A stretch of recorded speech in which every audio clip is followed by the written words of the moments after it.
உள்ளத்தோடு அம்மா அருளை வாரி தருகிறார் கருணாக வடிவெடுத்து கருமாறி அருகிறார்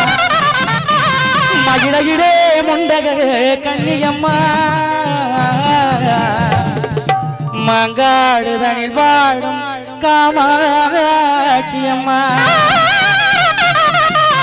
அகிலாண்டேஸ்வரி மகமாகி அம்மா தாயே கருமாரி அகிலாண்டேஸ்வரி மகமாகி அம்மா தாயே கருமாரி கருணை உள்ளத்தோடு அம்மா அருளை வாரி அருள்கிறார் கருணை உள்ளத்தோடு அம்மா அருளை வாரி தருகிறார் கருணாக வடிவெடுத்து கருமாறி அருள்கிறார் மகிழகிலே உண்டகையே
குழந்தை வரம் கேட்கின்றார் தொட்டிலே குழந்தையாய் கருமா